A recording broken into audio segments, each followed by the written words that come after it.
Buck Denver, man of news. Last time we learned there are 17 books in the section of the Old Testament called the Prophets. The Prophets are... I'm not getting to do anything. Oh, Dr. Schnivenhausen, right. Let's see. Could you show us all the books of the prophets? Of course we can. Can't we, Prophet-o-puter? Oh, yes, we can. What a good computer. Dr. Sniff? Oh, sorry. Yes, the books of the prophets. Isaiah, Jeremiah, Lamentations, Ezekiel, Daniel, Hosea, Joel, Amos, Obadiah, Jonah, Micah, Nahum, Habakkuk, Zephaniah, Haggai, Zechariah, and Malachi. So that's the order they lived in? Isaiah came first and Malachi last? Sort of, but sort of not. The major prophets, Isaiah, Jeremiah, Ezekiel, and Daniel, are the right order for when they lived. The other books sort of mix in around them, not quite in order. Well, why are they in the order they're in?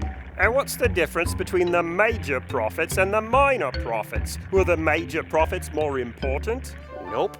Were they taller or better looking? The books of the major prophets are longer. That's it? They're just longer? Yep.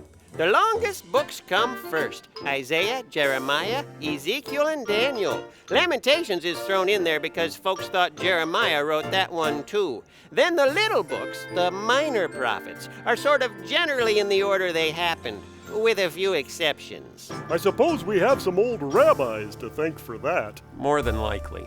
But we can straighten them all out and show you where each prophet fits into the history of Israel. Can't we, Dr. Schniff? What? Oh, I dozed off. I was being sorely underutilized. Of course we can. That's what data visualization is for.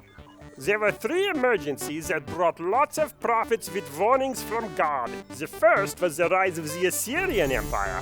The first prophet to show up was Amos in about 760 BC, followed by Hosea in 755. Jonah fits in there somewhere too.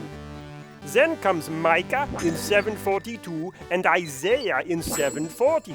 100 years later, things are kind of calm again, when suddenly, boom, here comes the Babylonians, and boom, new prophets. Nahum in 660, Zephaniah and Habakkuk in 640, and Jeremiah around 627 BC. 20 years later, Daniel shows up, then Ezekiel, then Obadiah. Then things are quiet again until the third crisis, the rise of the Persian Empire.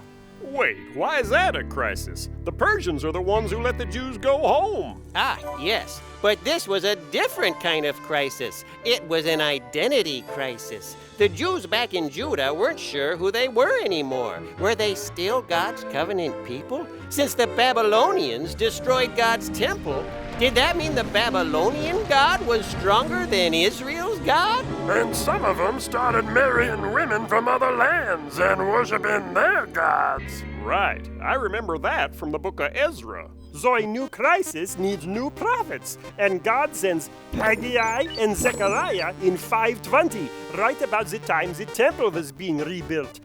And finally, the very last prophet, Malachi, in 460 BC. 300 years of prophets. Oh, wait, that was only 15. You skipped one. Right, you skipped Joel. Doesn't he fit somewhere? We don't know for certain when Joel lived. Many experts believe it was after the exile, somewhere in here. And what about Lamentations? When did he prophesy? I don't think Lamentations is the name of a prophet. It's a great name for a prophet. In fact, if I have a son, I'm going to name him Lamentations. For short, we'll call him Lammy. No, Ian. Lamentations isn't the name of a prophet. It's a type of writing. Remember when we mentioned Psalms of Lament in the book of Psalms? Pastor Paul, what is a lament? A lament is a passionate expression of grief or sorrow. It can also be a song or poem expressing such emotions.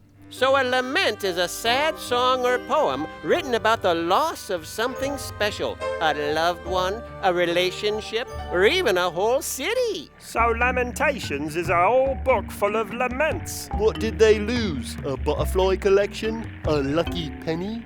No, Jerusalem. Oh, you mean when the Babylonians burned Jerusalem and destroyed God's temple? Someone wrote a whole book full of sad poems about it?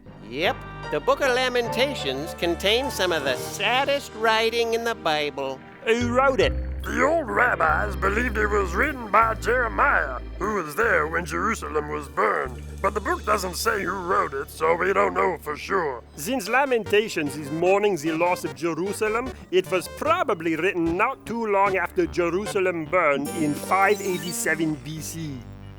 So there you have it, the books of the prophets explained across history through the use of science. And now I will sing about them. Oh, wait, you aren't one of our regular singers. Phil, is he authorized to do this? Sure. How bad could it be? Through the use of technology, as programmed by, well, you know, me, now at last we all can see the prophets chronologically. 16 prophets spread across the timeline. 16 prophets looking good and feeling fine. Actually, their lives were pretty miserable.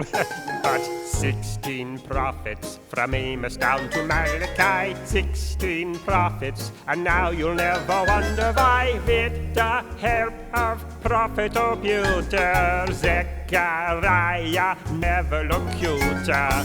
Now your brains are all astuter. More astute. This is harder than it looks. Finally, and at last you'll see how they fit in history. 16 prophets, yeah.